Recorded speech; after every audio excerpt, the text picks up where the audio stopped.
I want to welcome everyone to the second and the final Poetic Witnessing of War that was funded by Leslie Humanities. And last week we had two American poets, who spoke about the experience of being a combat veteran and a military wife in American contexts. And today we have the privilege to hear Halyna Kruk, whose work brings forward, again, the human experience of war. And so without further ado, I'm going to hand it over to Lada, whose last name I'm not very good at, and who will introduce our speaker. Thank you. Thank you very much, Roberta. I will be quick. Halyna Kruk is an award-winning poet and prose writer, translator, and scholar from Lviv in Ukraine. She is the author of 5 books of poetry: An Adult Woman, 2017, Co-an Existence, 2013, The Face Beyond the Photograph, 2005, Footprints on Sand and Journeys in Search of a Home, both published in 1997. Collection of short stories, Anyone But Me, 2021, and 4 books for children. Her works have been translated into more than 30 languages. Her latest poetry books in English translation are A Crash Course in Molotov Cocktails, 2023, and Lost in Living, 2024. She is a winner of numerous literary awards in Ukraine and abroad, among them the Sundara Ramaswamy Prize, the 2023 Women in Arts Award, the 2022 Kovaliv Fund Prize, the Best Book Award of BookForum in 2021, and others. Halyna Kruk is a member of the Ukrainian PEN. Halyna holds a PhD in Ukrainian baroque literature from the year 2001. She lives in Lviv and teaches European and Ukrainian baroque literature at the Ivan Franko National University in Lviv. So, Halyna, the floor is yours. Thank you for your introduction. At the beginning, I would like to apologize for my English, because my English is, as I like to joke, my English is fluent or correct, not in the same time fluent and correct. But I would like to talk about this situation, how the literature react to the war, and what the opportunities literature has in this situation of war, because wartime is very hard, especially for people who live in country with war. And all time you need to pay attention to other more important things, such as like your safety, like a different very dangerous situation for your health, for your life. And in the same time, it's very hard to take the reality of war as a material. But usually in the history of literature, we talk that the wartime is an excellent and very important material that gives the literature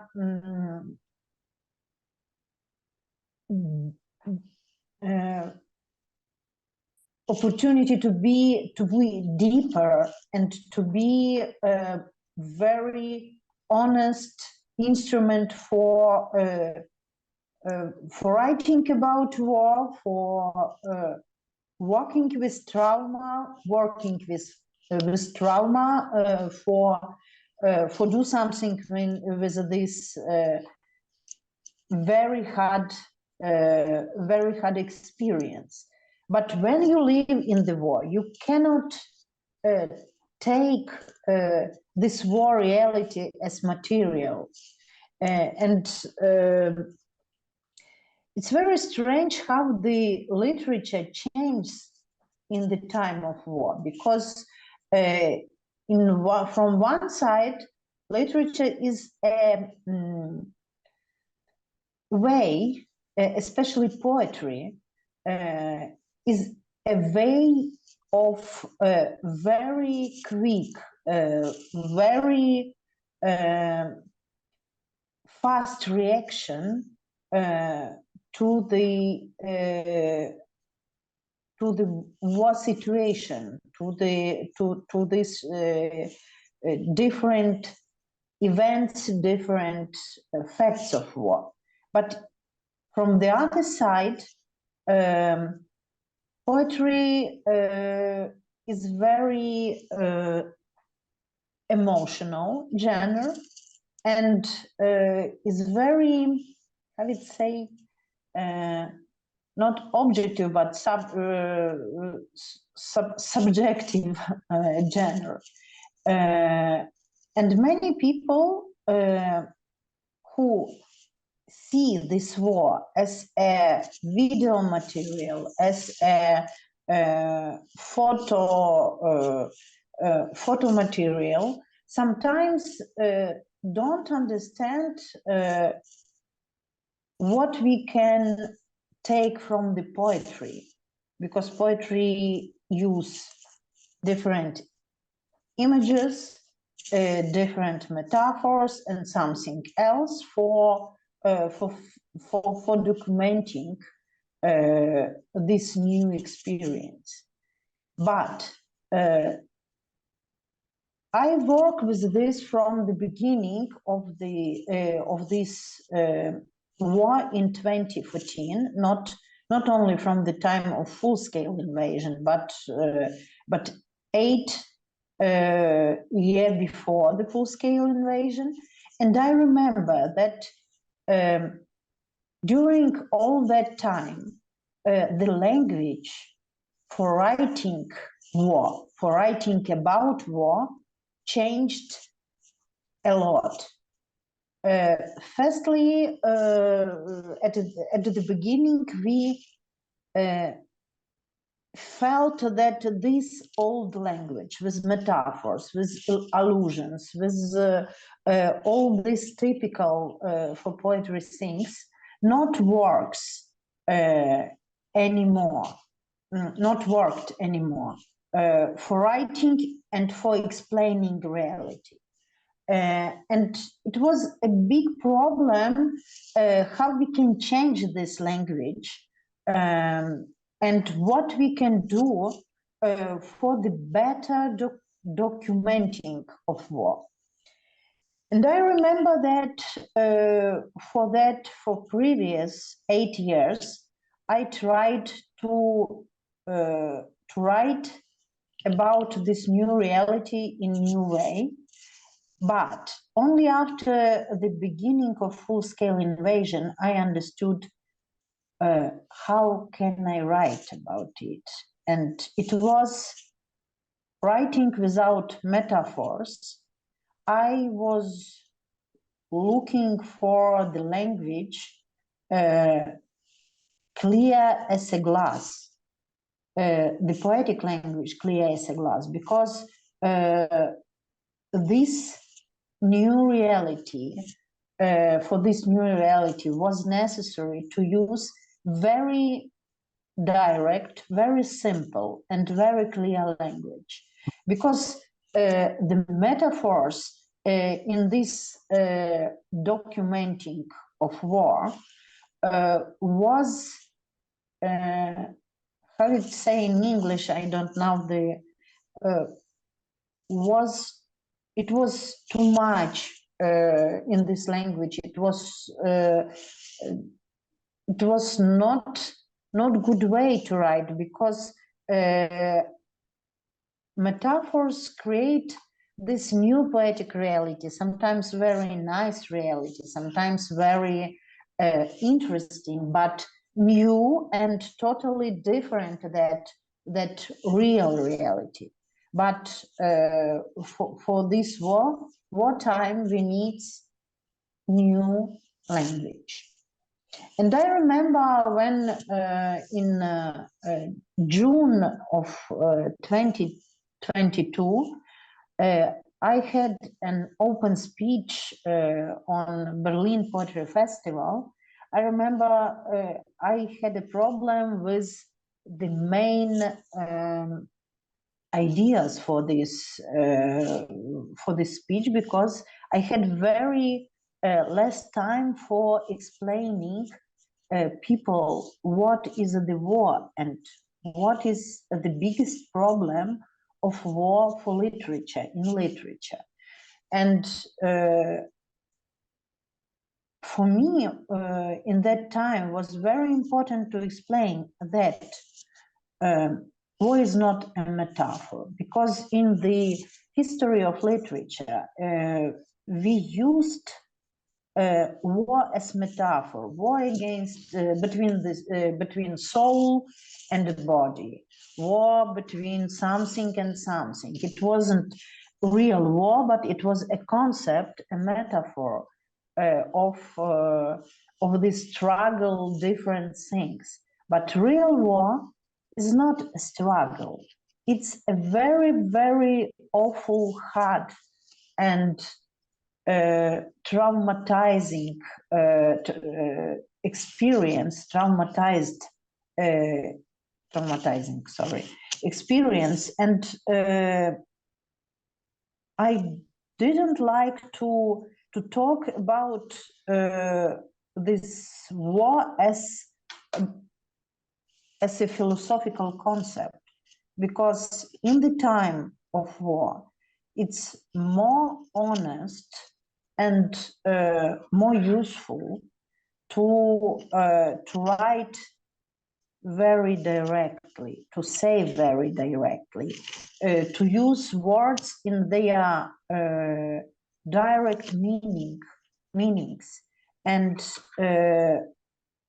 in such way, only in such way we can witness and we can talk about reality around us. And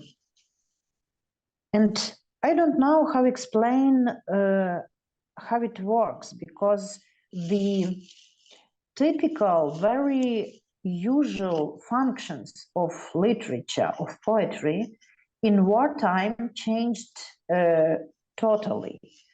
I remember that for last 2 years, I had twice very interesting, very unusual experience that some people asked me permission to use my poetry, to use my poems or lines from my poems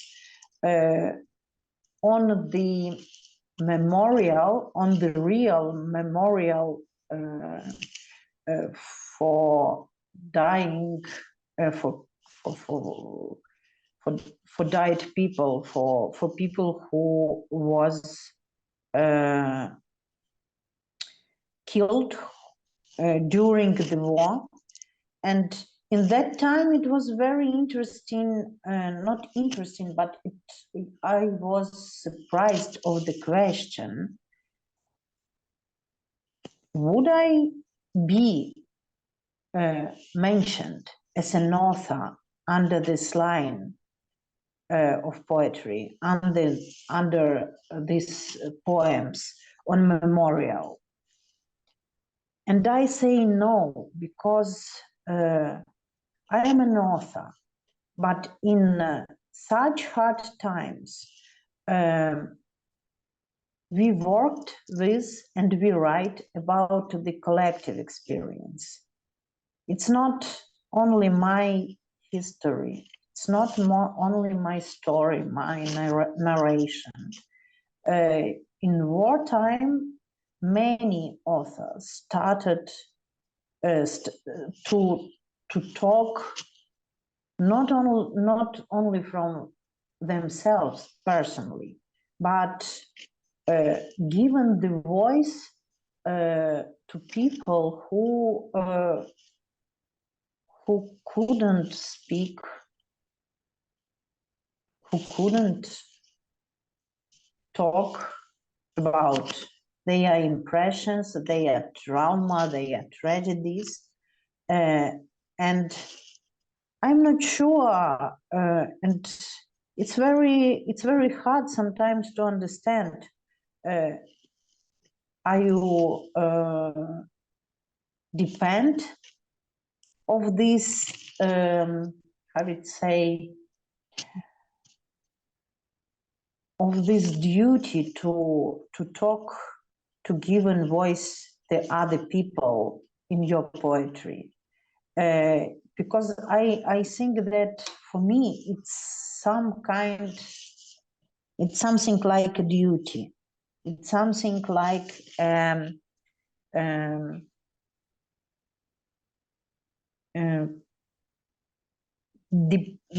would say, responsibility to say not only from not only by your voice, but give voice to other people. And in many of my poetry, in many of my poems, sometimes I use not, as usually in poetry, not I, but we. And I'm not sure, sometimes I'm not sure who is this we, but I use this we when I feel, when I feel it, that I take it not as I, but as one of the big community, one of the some group of people, big group of people who felt the same, who had the same experience, who felt the same traumatic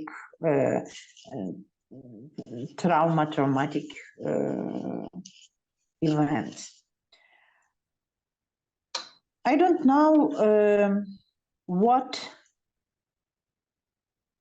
things about the war will be most interesting for you, because sometimes in different audience would like to ask something about writing in time of war, about poetry, about other genres, but generally I would like to say that the poetry is the main genre in the, especially in Ukrainian situation, because we had a long tradition of reading poetry, listening poetry, especially in the time where Ukraine was before the independence, and Ukrainian language was prohibited, and I remember, not I remember personally, but I remember from the history of literature,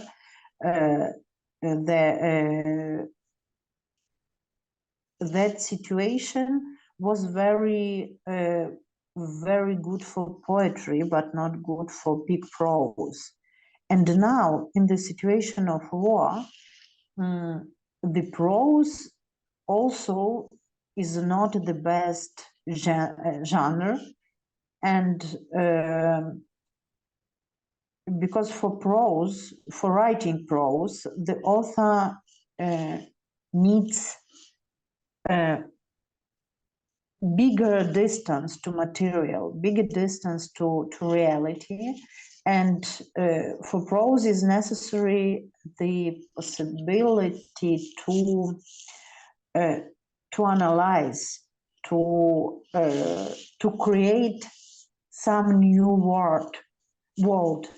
But in the real situation of war, it's very hard for us to analyze and to create, because you have around you a lot of I would say викликів. I don't know how to say in English. Not challenge, but something like challenges. And you need to live the life, but not write some fantasy, or write some other about some other reality. And the second most popular genre in our literature now is the document prose. It's a different genres of documental literature, different diaries, different articles, different talking with the people who experienced some hard things, very hard things, and writing about some real facts for about died people, dead people, because we need to memorize them. We need to keep in our memory the facts about them, because the wartime is very intensive, and every day we have something new.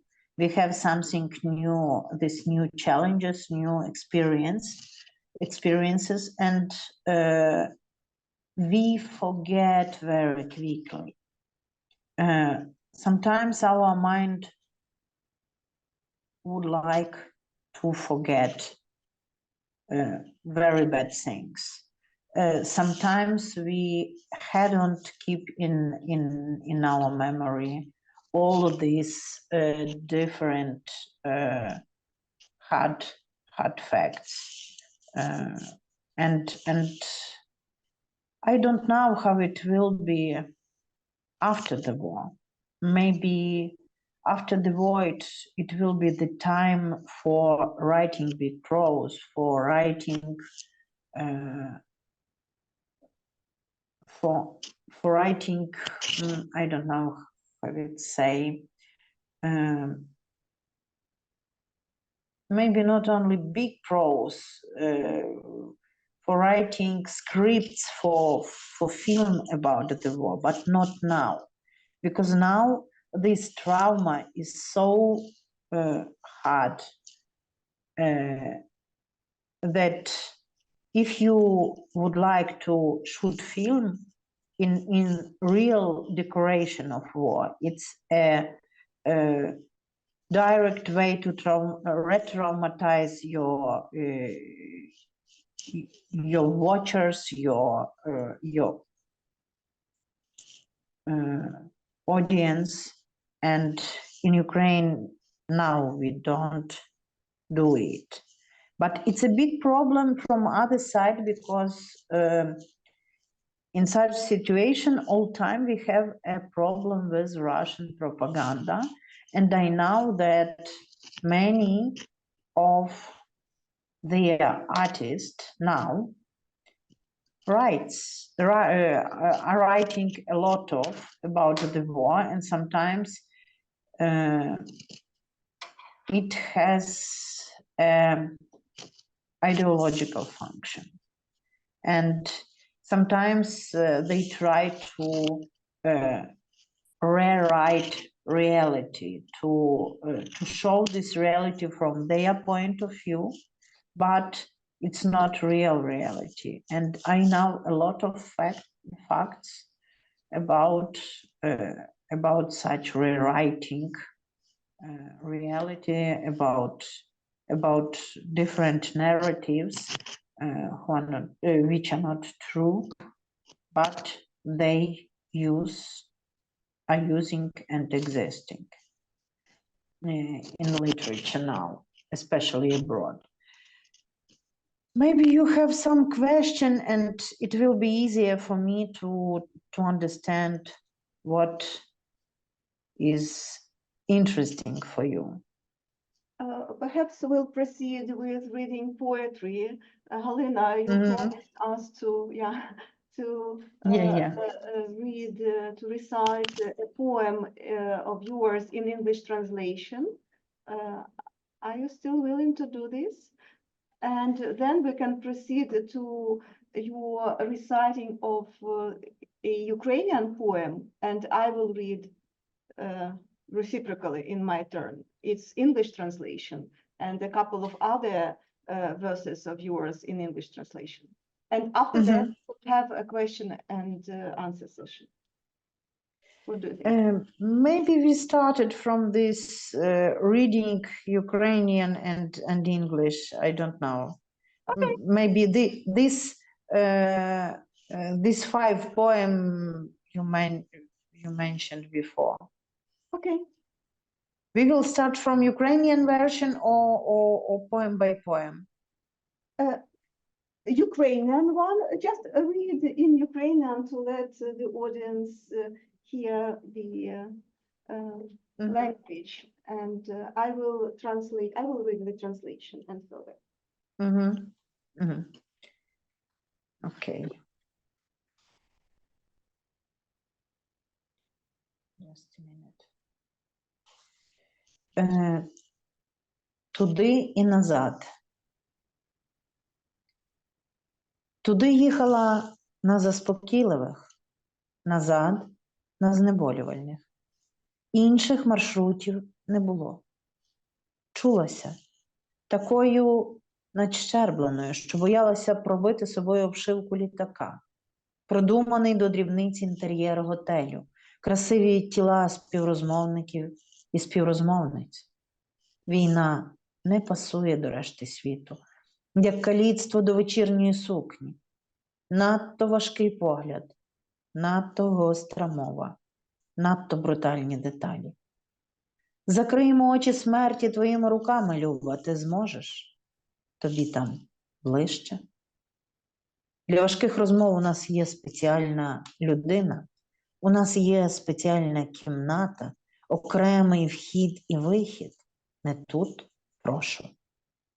Красиві молоді тіла стрибають у води каналу, спраглі життя і кохання, залиті сонцем і сміхом, досконалі, зухвалі, як ті із німецьких довоєнних листівок, про здоровий дух у здоровому тілі. Добірні, зерна без жодної вади, як ми колись, певні себе, повні любові. Перед лицем смерті, кажу тобі, люби мене так, ніби в світі більше ніколи не буде достатньо світла, щоб ми віднайшлися. Люби мене, доки нам здається, що смерть закриває на це очі і не бачить, але вона підглядає відтепер, завжди і всюди. Ми це знаємо, і в нас не виходить скінчити. Війна дбає про наше майбутнє. Так вони кажуть, так вони бачать. Коли ти дзвониш з війни, тебе перекрикують птахи. Отже, світ все ще існує. To and back. I rode there on sedatives, back on painkillers. There were no other rules. I felt so hurt, broken down, as if I could pierce the plane's skin with my sharp edge. The hotel interior looks perfect to the smallest detail, and beautiful are the bodies of men and women, my interlocutors. War does not fit in with the world in peace, as mutilation with an evening dress. Too heavy a look, too sharp a word, too brutal effect. We'd better close the eyes of death with your own palms, oh dear, 'cause you are brave enough, you are closer to it, they say. For difficult conversations, we have a special person and a special room we have, with a separate entrance and exit, so please, do not do it here. Beautiful young bodies jump into the canal waters, thirsty for life and love, bathed in sunshine and laughter, perfect, daring as those pictures from German pre-war leaflets about a healthy mind in a healthy body. Hand-picked grains they are, without any defect, as once we were, poised, full of love. In the face of death, I'm saying to you, love me, as if there will never be enough light for us to find each other in this world.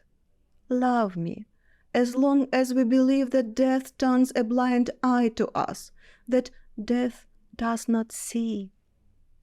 But spying is she, from now on, always and everywhere, and knowing that we cannot come. The war cares about our future. That's what they say, that's how they see it. When you call from the war, I hear the bird cries drown your voice, and I know the world still exists. Thank you for translation. Perhaps one more in Ukrainian. We also agreed on reciting all you can do is say a prayer. Все, що ти можеш молитися. Ага. We have it at hand. Let's do it. Okay, Yes, okay. with this one.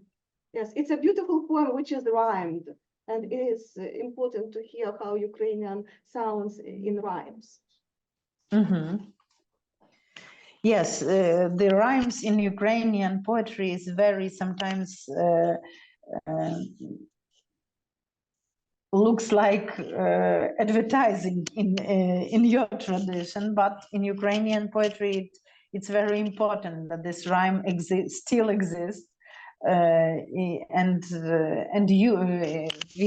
we using it. Все, що ти можеш, хіба що молитися. Смерті трапляється теж помилитися, не признати своїм. Ось вона йде польовими стежками, серцем щерствілим, зісохлим на камінь. Серп затупів. Коники в травах сюрчать безстременні, літо знімає безпеки ремені. Та не ведись. На пахкотіння цих трав, шарудіння, неба безодні, птаха затіння. Що може? Ось. Тиша і тінь та в степах тимчасові, втиснешся тілом у землю любові. Мимо, не бачить, пройшла. Хай тебе буде кому відмолити в смерті, хай винесе коник підбитий, хай донесе. Літа страшного ти виповз з заграви, на чисті води і некошені трави, там переживши усе. All you can do is say a prayer. Death does sometimes make mistakes, not recognizing who is hers. Here she goes along the field paths. Her heart is rock-dry, ossified, hard, her sickle dulled. Unbridled grasshoppers chirr, and summer unfasten the safety belts. But do not let this fool you. Don't be lulled by the scent of the rustling herbs, by the abyss of the sky, and above the shadow a bird striving up and up. Those shadows and silences in the steppes are brief. Press your body into the land you love. Relieved. Past she goes, does not see, and is gone. Let there be someone to beg you from death. Let a wounded grasshopper carry you away. Let it bring you alive. In the blazing summer, it crawled out of the glow to those clean waters and wild grass unmowed, having lived through everything. Halyna, would you like to recite more of your poems? I don't know, maybe it makes sense to read translation, but if you would like, I can talk about some poem, different important things Okay. from my point of view, if it's interesting for. Okay, let's do it this way. I will recite one more poem, let's say, and you will reflect on it, your ideas, what's about writing. I return on the bus of quiet children, silent mothers, among the clutches of winter clothes from distant lands, where they were unhappy but safe, sad, looking back, where every night they waited for transfer to their stations, and wanting desperately to meet anybody, at least someone who would confirm that their city still existed, that all of this is not a fiction, a house drawn by kids under the sun, because everyone knows how to draw the sun, but to draw the house, not everyone knows how, but to draw a dad or a mom, not everyone can. It will take us a long time to regain the pre-war knowledge and skills, even longer than the way home from various countries, longer than it takes to forget the sound of explosions, somebody's dying scream, an empty water bottle, one for all of us, hiding in that basement, shared with those who remained there forever. A boy draws a cat without a leg, and the people who did not come out, and himself he silently draws. With a red felt-tip pen, the red screams for everyone, and the black buries everyone who did not come out. The bus is taking us home through the night in spite of the memory of roadside, regardless of our fears that no city or home is there anymore. This is your poem. Yeah, and what I would like to say about it, it's very unusual thing that war gives us a lot of very small details about this situation, and sometimes only these only details enough for writing about war, because all trust is too horrible. And I remember this poem is about the situation that I went back to Ukraine, and we, as you know, maybe we don't have a flight from Ukraine. We need to use a train or trains or buses. And I remember in one bus was near 20 women and maybe 30 children, and it was unusually quiet for 30 children.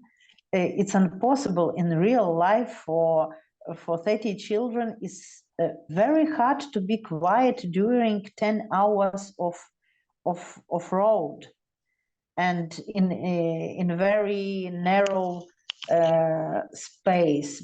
But at the beginning, I didn't understand what is unusual.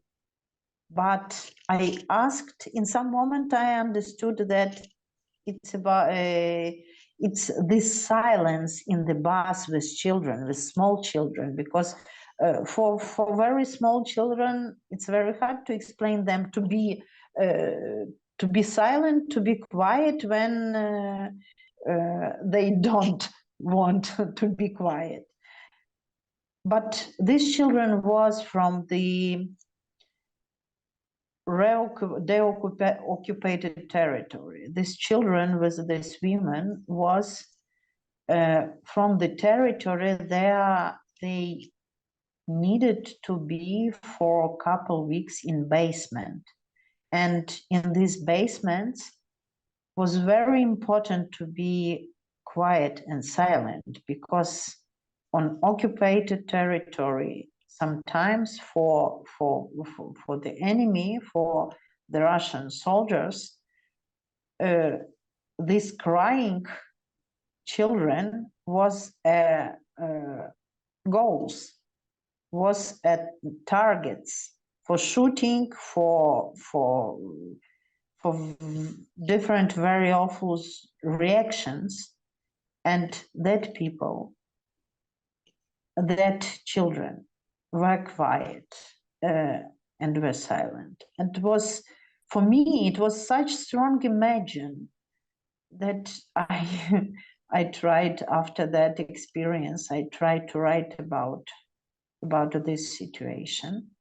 And war gives us a lot of such small details, but very real, from the life, where such details that we never understand before, never meet before, but in this situation we see these details and we use it for writing too.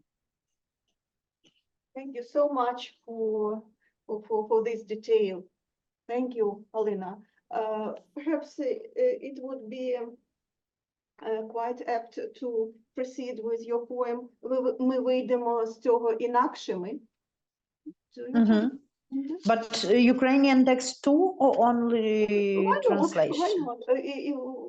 If you would like to read it, or just translation, yes, please. Okay. Ми вийдемо з цього інакшими. Вийдемо, ви, сирено тривожного голоса між цілий хребти. Ми крихти зі столу Господнього, кості із древньої крипти. Ми лилики храмів підземок, ми лики святих. Ти ж бачиш нас загнаних в землі чужі, ніби голки під нігті, на допитах, що ми готові віддати за цю любов найгіркішу. Цю землю, ці ріки, це віття, це згарище дому, цей попіл, цей слід вуглецю. Від того ж, хто камінь наріжний з Божої пращі, із люті жаскої заскоєне нам, з неспроможності це прийняти, пробачити, чи відвернути лице від краю, в якому лишається наше найкраще. We will come out of this different. We will come out. Howl, siren, with your shrilling voice between Scylla and Charybdis. We are the crumbs from Lord's table, the bones from an ancient crypt. We are the beds of underground shrines, the faces of saints. You see us, don't you? Driven into the stranger's land like needles stuck under a captive's nail. What are we ready to give away? Oh, this love so bitter, this land, these rivers, these willows, this burnt-down house, these ashes, this carbon footprint of the one who is the cornerstone from God's sling, made of appalling rage for what has been done to us, of our inability to accept and forgive or turn the face away from the land where our best memories remain. We can finish with the show. Can she show the book that she Yes, did? please. She can't hear me. Can you repeat? Show the book, please. Покажіть. Show, please. A crash course in Molotov Cocktails. Yeah. Yeah, and I would like to read a brief poem. І зійшов Ісус на Оливну гору in Ukrainian. But I explained before your reading, Please. I explain a little bit about this poem. It was just after the opening, the reoccupying Kievan suburbs and opening the facts of Russian tortures, Russian, I would say, collective graves in Borodyanka, in Bucha, in other small towns close to Kiev, where was Russians, and after deoccupied, this territory was full of collective graves, and it was for me and for many Ukrainians, it was such horrible to see and to realize that it's not only one fact of Russian aggression, it's many facts, and in our history, in previous generation of Ukrainians, especially in 30s, in 1930s, in 1940s, this genocide, this way of Russian aggression in previous time in Ukraine was very have it say, very often, not only once. And I remember that my grandmother told me a lot about it, but I didn't believe that it was so horrible. But in my experience, in our experience, becomes the same, and it's very hard to take it. And Jesus went up to the Mount of Olives in the town of Bucha, in the town of Irpin, in the urban village of Hostomel, in the village of Motyzhin, and the urban village of Borodyanka, in the city of Chernihiv, in the city of Kharkiv, in the long-suffering city of Mariupol, and asked God the Father, "Let this cup run out on me." Crucified on a pectoral cross from the breast of an unidentified body Anno Domini 2022, in a heartless world where heaven and earth kept on their way. Now we are ready to proceed with question and answer session, right? How much time do we have? Yeah, we do have some time. It's hard to ask a question after such a. I have a question. Should I go closer or? Yeah, she should, yeah.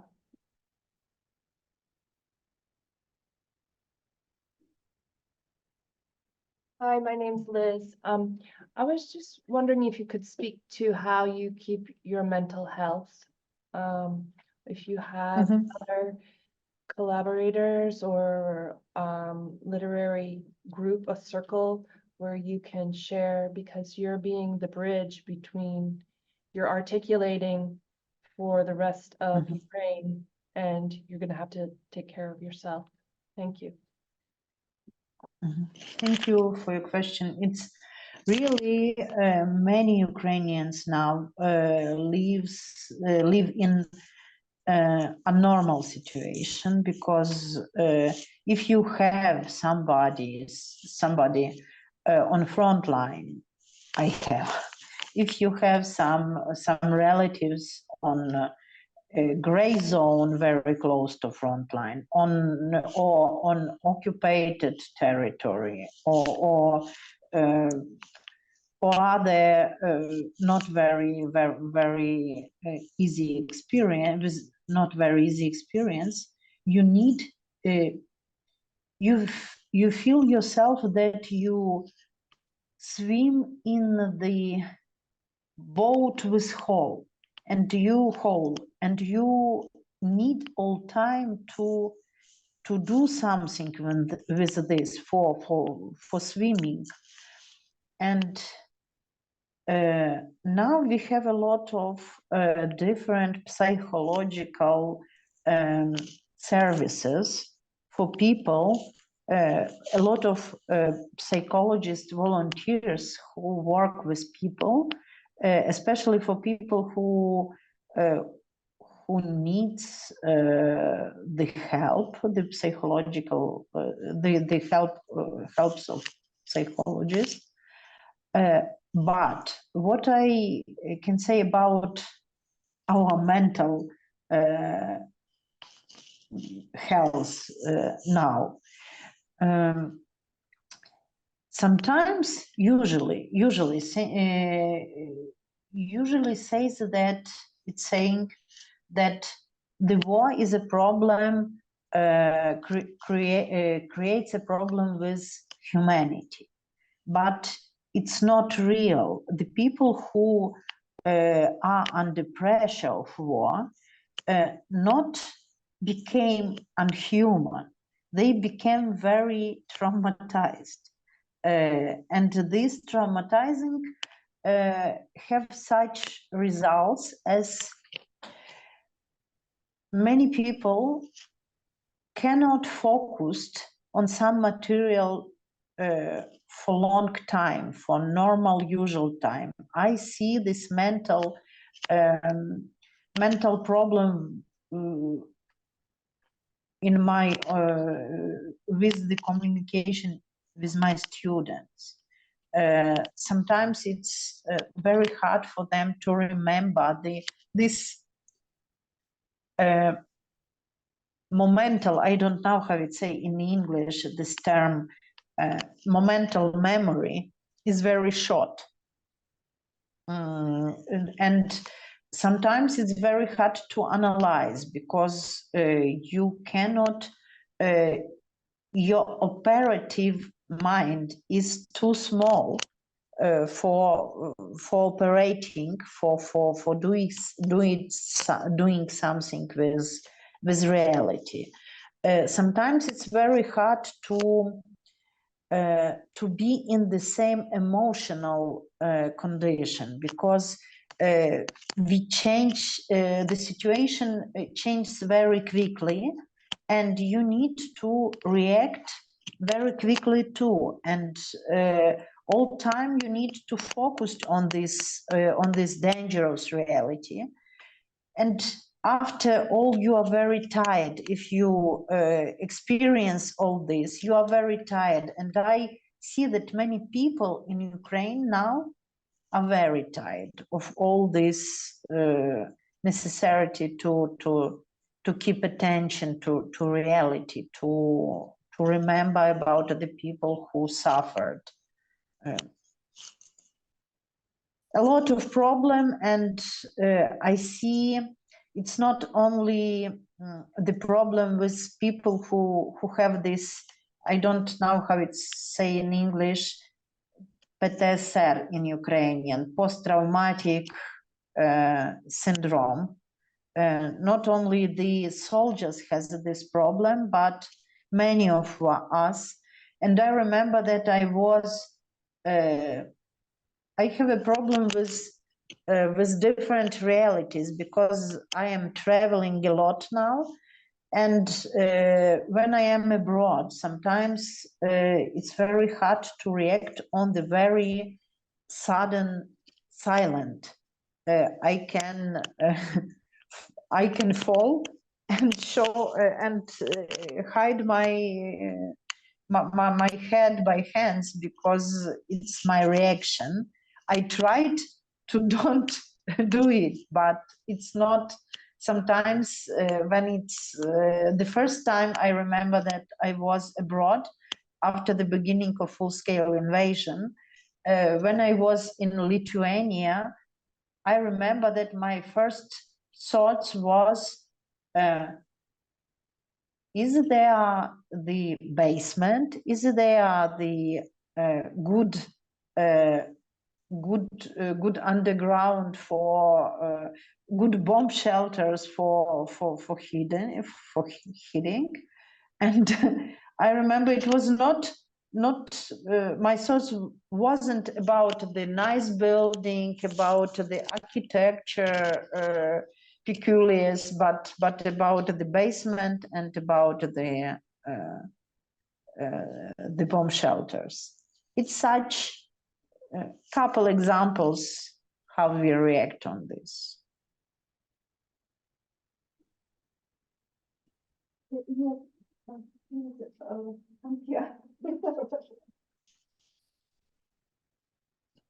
I want to thank you so much, and I will buy a crash course in Molotov cocktails tonight. But I was curious in your use of Old Testament, I heard, and New Testament, and I think I heard some classical allusions with Scylla and Charybdis, I believe. And so my question is technical, that you said that the poem is a receptacle for the now and for the present, by contrast with the narrative, and which has time depth in it. But when you refer to these different literatures, you're also asking us to think in terms of larger history about the experiences that you're describing.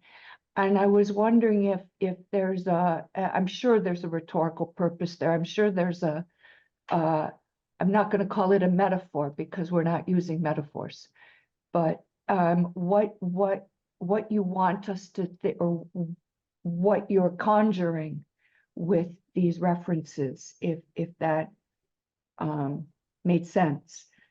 I'm curious, and the second question is about whether you also are making reference to Ukrainian poets that I don't know in your poetry. Do you see yourself in a literary tradition in talking about these things? Did that make sense? I hope I was clear. What about the metaphors and these allusions to other literatures, imagines, other literatures epoch? this poem is from the first days of war about Scylla and Charybda.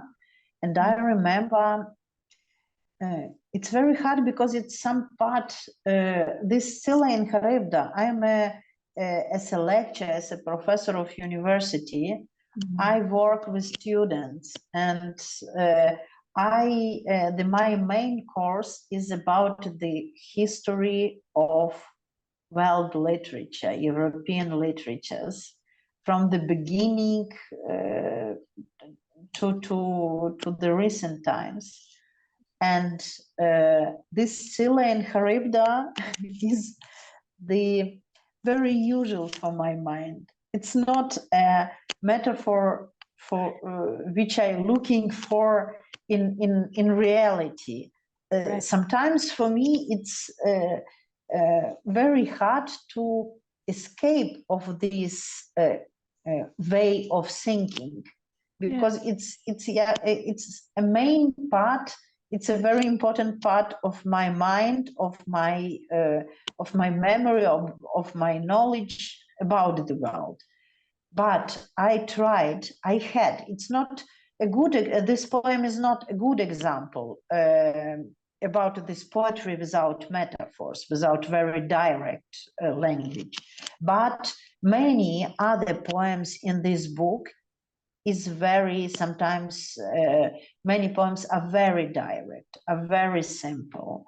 For example, the poem about the backpack, I don't know that I have in this book the poem about backpack, and maybe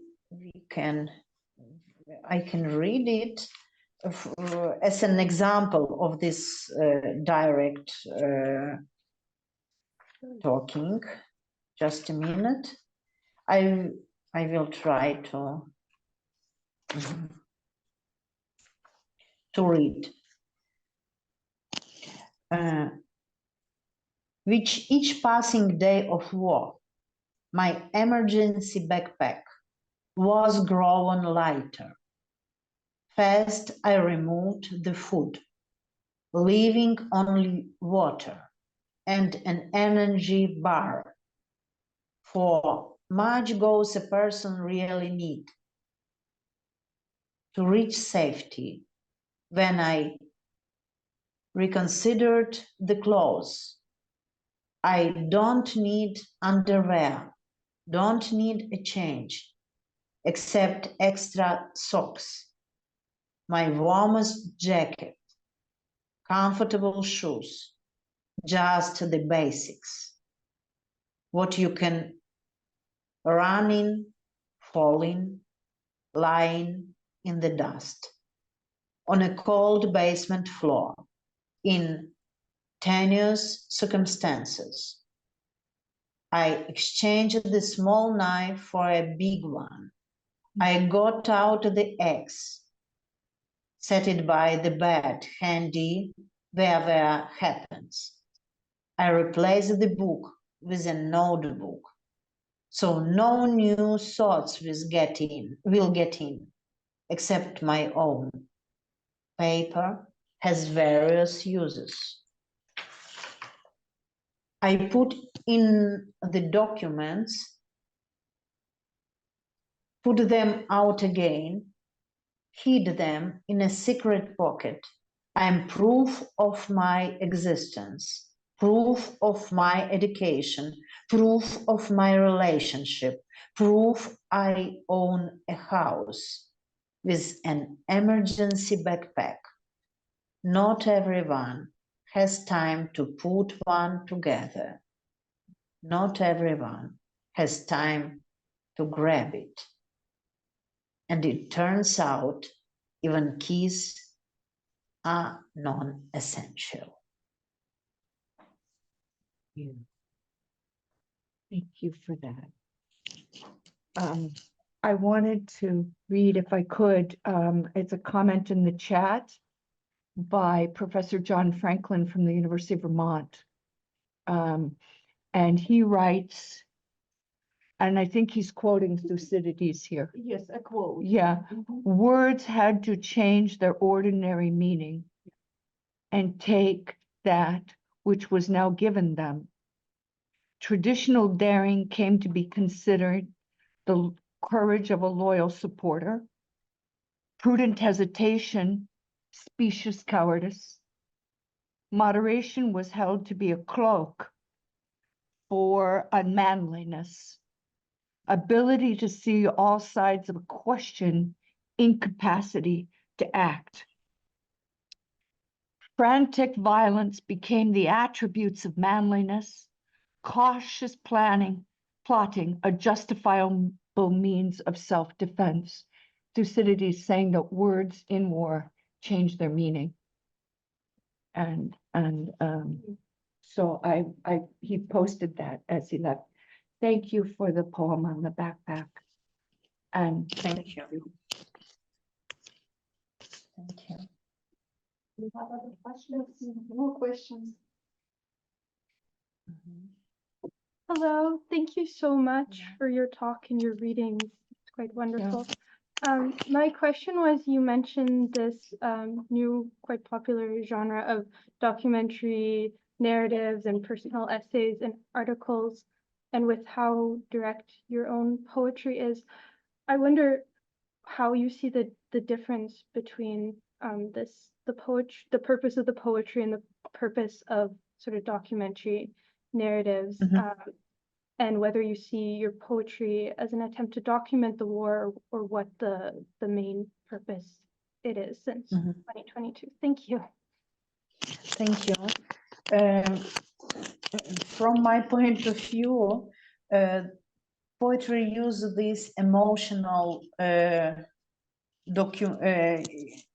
documenting of reality. I mean that it's very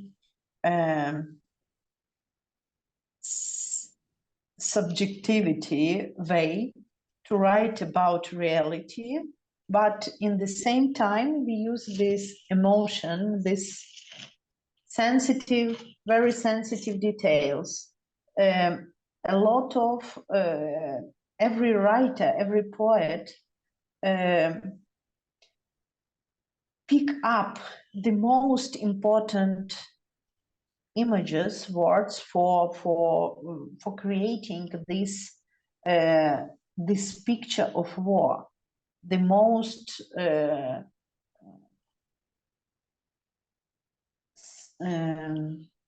how would say opposite to speechless, промовисті. Sorry. Yes, eloquent, verbose. Yes. Eloquent, right? Yeah, the most eloquent details about the situation, but the documental literature use facts.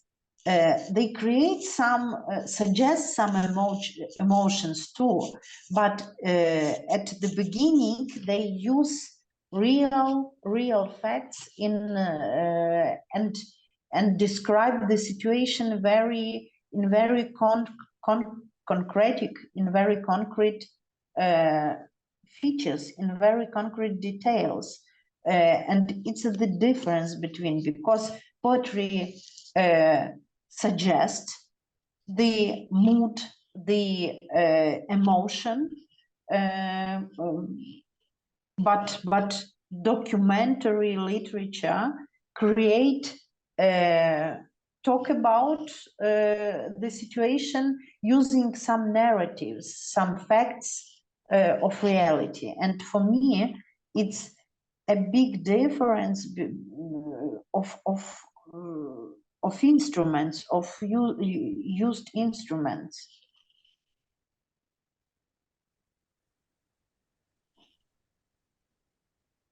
More questions, maybe? Yeah, anybody else would like to ask? From my part, I would like to thank you so much. And I read more comments in our chat section.